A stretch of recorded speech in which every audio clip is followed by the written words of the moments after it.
In tonight with chilling video released of a deadly encounter in the lobby of the Dearborn police station. Police open fire as a man with a gun attempts to pull the trigger.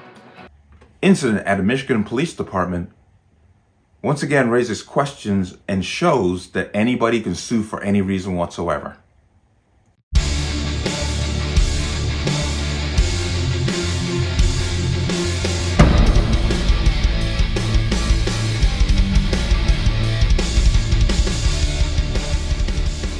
Welcome to another installment of the Connecticut Gun Bench. Today's video is brought to you by P.A.N. Firearms, LLC, P.A.N. Firearms, NRA certification, and multifaceted gun training. You can reach us at 203-300-6343 or use our website at www.panfirearmsllc.com. As always, there'll be a link in the description box below. And if you like my channel, like my content, and wish to support what I do here, you can use the link in the description box. Everything is appreciated. But let's talk about this. Now, this happened in December of 2022, but the police department has just released the video footage or the surveillance footage inside the police department. Now, what is happening here is a person walked in off the street, just wandered, looked around, pulled out a gun, and tried to shoot at the police officer who was sitting behind the glass. Now, before somebody jumps up and goes, well, why do you have to shoot him back? Well, the glass is not bulletproof. It's resistant, but it's not bulletproof. But I want to play the video. And once again, for the YouTube moderators, there is nothing in here. It's just a simple 2-panel vision of what happened. You don't see any actual person being shot. I don't know why I have to do that, but let's go ahead and watch it.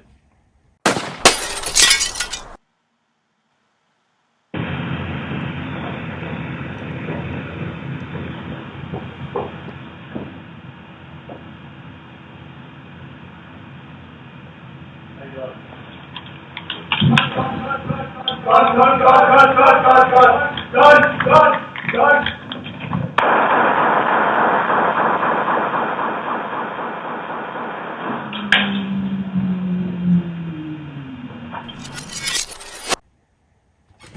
Okay, you heard that and you saw that. Now, in the aftermath, the family is saying, why do you have to shoot him so many times? Okay. 1, potentially adrenaline. 2, most importantly, you don't stop shooting until you are sure that the threat is neutralized. But let's come over to here to read this. Here, this is a local affiliate. Okay, the Dearborn police footage shows moment man was killed by officer after drawing gun inside the police station. This is why these people usually don't go to police stations, because they know good and well what's going to happen to them. But Dearborn police released video of December 18th, 2022 shooting. Newly released footage shows the moment when an armed man who was fatally shot by a Dearborn police officer after he walked into the police station with a handgun drawn and attempted to shoot. On December 18th, 2022, 33-year-old Ali Naji entered the Dearborn police station holding a firearm and attempted to shoot at an officer in the lobby. His gun malfunctioned, and during that time, the police officer behind the front desk fatally shot the armed man. Okay, he's cut and dry, right? But no. The shooting caused controversy in the community, and the family of the armed man filed a wrongful death lawsuit against the Dearborn police. The incident was investigated by Dearborn police, in addition to a separate investigation carried out by Michigan State Police. Now, nearly 3 months after the shooting, Dearborn police are releasing footage of the incident and more details about what happened. Okay. In an attempt to be transparent, Dearborn police are releasing security camera footage from the lobby of the police station where the December 18, 2022 shooting occurred. You saw that in the video. Naji can be seen walking into the police station with a handgun drawn and pointed at an officer behind the glass at desk in the lobby. Officials said the glass is bullet resistant but not bulletproof. It looked to me like he actually pulled it when he walked in after he looked around. But the armed man did attempt to fire at the officer, but his gun malfunctioned. Police said while the man was attempting to resolve the malfunction, you saw him doing it. He removed the magazine. You saw him trying to reload it. The officer behind the desk moved to the glass and fired 17 rounds at the armed man. Okay. In addition to releasing footage from the shooting, Dearborn police also provided Thursday more details about what occurred that day. According to Dearborn Police Chief Issa Shaheen, the 33-year-old shooter, who hasn't been named, used a stolen gun in his attempt to fire shots at Dearborn Police Station. At about 3:33 p.m. on December 18, 2022, the man visited his former workplace, a salon on Warren Avenue. There, the man went behind the register, took a 9mm handgun and placed it in his pants and left the building. So there's a gun there.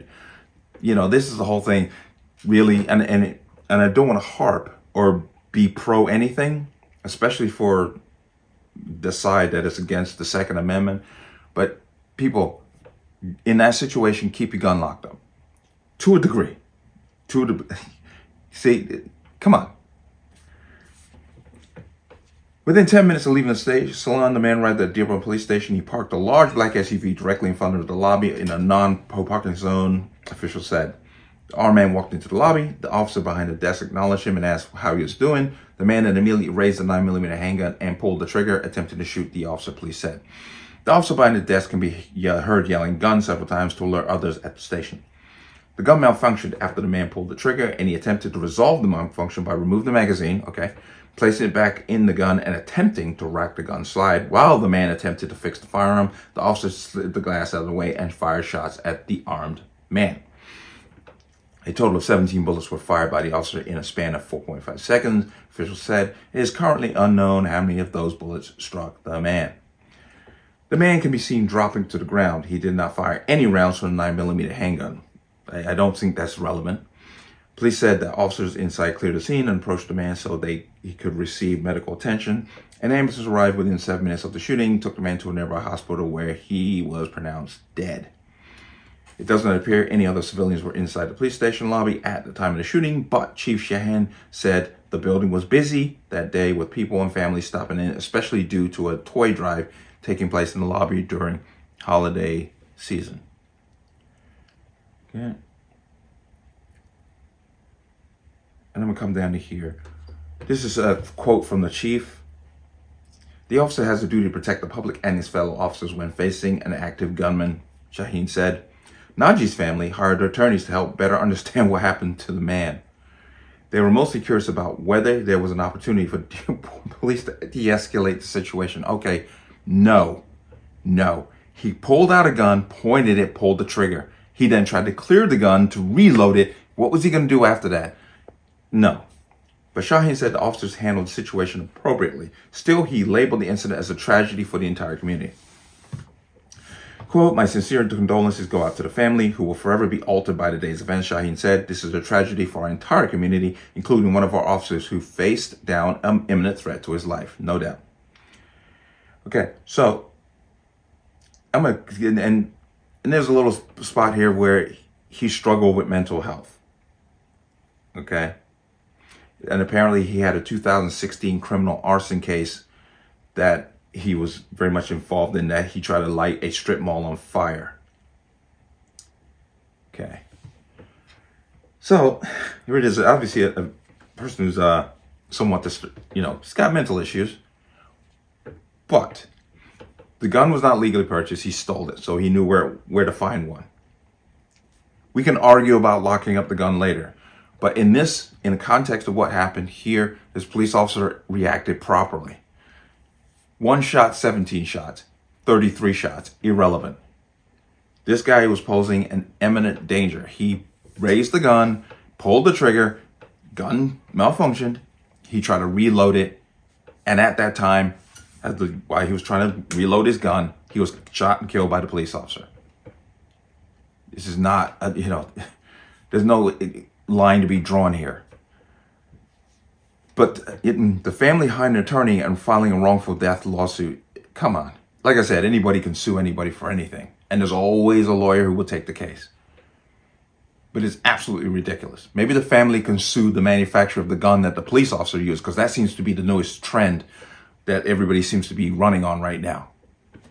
But, hey, it's a clear-cut case, clear-cut, of a police officer defending himself against an armed assailant.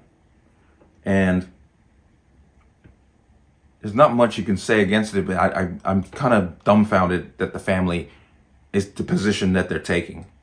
I know this is your family member, But looking at all the evidence, you should be able to be logical and just say, yeah, maybe he shouldn't have done that. And left it at that. But let me know what you think. As always, you can leave your comments in the comment section below. And as always, any statements of violence or statements that lead to violence will be removed. Please like, share, comment, subscribe. Don't forget to hit that notification bell so you're notified the next time a video goes live. I will see you on the next one. Peace.